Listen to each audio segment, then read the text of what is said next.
The 24 hours of the Passion.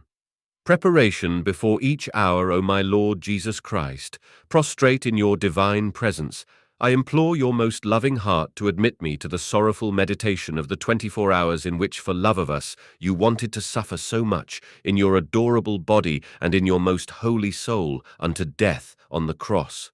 O please give me help, grace, love, deep compassion, and understanding of your sufferings as I now meditate the 5th hour.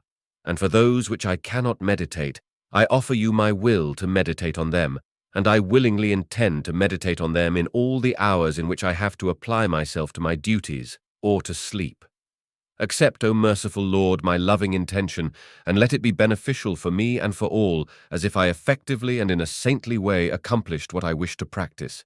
Meanwhile, I give you thanks, O my Jesus, for calling me to union with you by means of prayer, and to please you more, I take your thoughts, your tongue, your heart, and with this I intend to pray, fusing all of myself in your will and in your love, and stretching out my arms to hug you, I place my head on your heart, and I begin. 1st hour of agony in the Garden of Gethsemane. My afflicted Jesus, I feel drawn to this garden as by an electric current.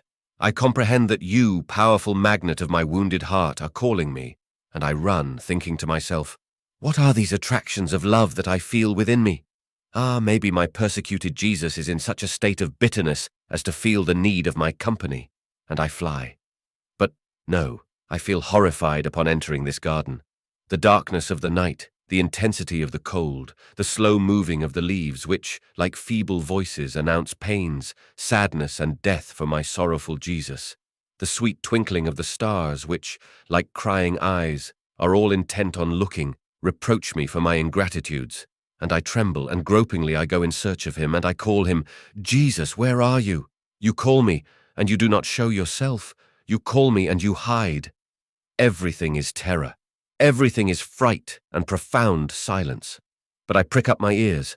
I hear a labored breath, and it is Jesus himself that I find. But what a dismal change. No longer is he the sweet Jesus of the Eucharistic supper, whose face shone with radiant and enrapturing beauty, but he is sad of a mortal sadness, such as to disfigure his native beauty. He already agonizes, and I feel troubled in thinking that maybe I will no longer hear his voice, because he seems to be dying. So I cling to his feet, I become braver, I draw near his arms, and I place my hand on his forehead in order to sustain him, and softly I call him, Jesus, Jesus. And he, stirred by my voice, looks at me and says, Child, are you here? I was waiting for you. And this was the sadness that oppressed me the most, the total abandonment of everyone. And I was waiting for you, to let you be the spectator of my pains, and to let you drink, together with me, the chalice of bitternesses which, in a little while, my celestial Father will send me through the angel. We will sip from it together, because it will not be a chalice of comfort, but of intense bitternesses, and I feel the need of a few loving souls who would drink at least a few drops of it. This is why I called you, that you may accept it, share with me my pains, and assure me that you will not leave me alone in such great abandonment. Yes, my panting Jesus, we will drink together the chalice of your bitternesses. We will suffer your pains, and I will never move from your side. And afflicted Jesus, assured by me, enters into mortal agony, and suffers pains never before seen or understood. And I, unable to resist and wanting to compassionate him and relieve him, say to him, Tell me, why are you so sad, afflicted and alone in this garden and on this night?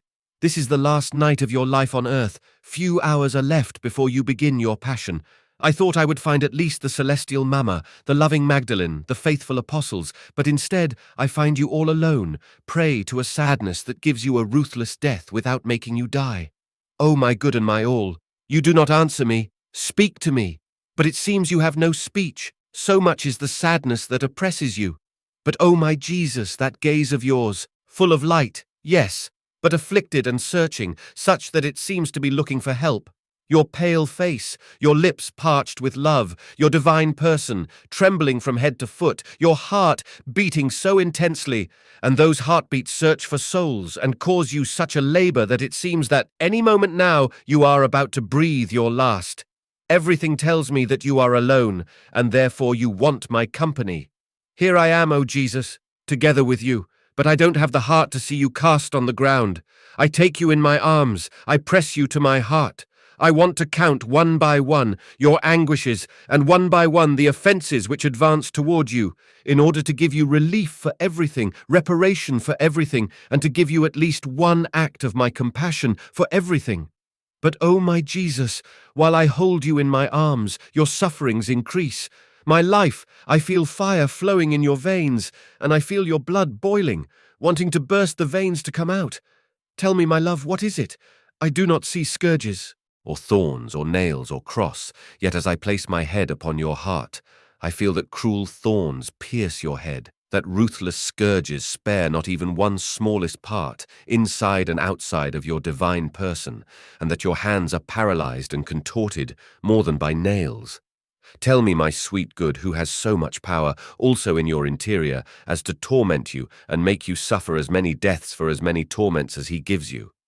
Ah, it seems that blessed Jesus opens his lips, faint and dying, and says to me, "My child, do you want to know what it is that torments me more than the very executioners? Rather, those are nothing compared to this. It is the eternal love, which, wanting primacy in everything, is making me suffer, all at once and in the most intimate parts, what the executioners will make me suffer little by little. Ah, my child, it is love that prevails in everything, over me and within me.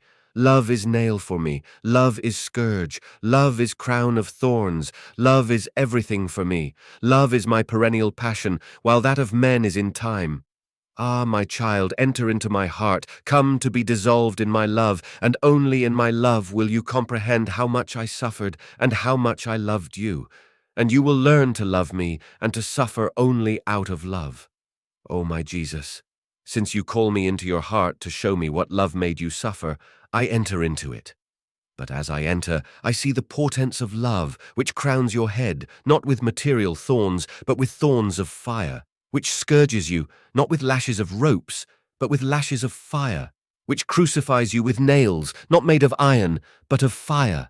Everything is fire, which penetrates deep into your bones and into your very marrow, and distilling all of your most holy humanity into fire, it gives you mortal pains, certainly greater than the very passion, and prepares a bath of love for all the souls who will want to be washed of any stain and acquire the right of children of love.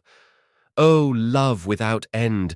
I feel like drawing back before such immensity of love, and I see that in order to enter into love and to comprehend it, I should be all love. Oh, my Jesus, I am not so.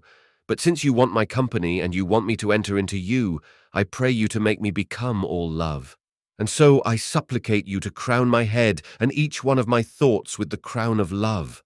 I implore you, O Jesus, to scourge my soul, my body, my powers, my feelings, my desires, my affections, in sum, everything with the scourge of love, so that in everything I may be scourged and sealed by love.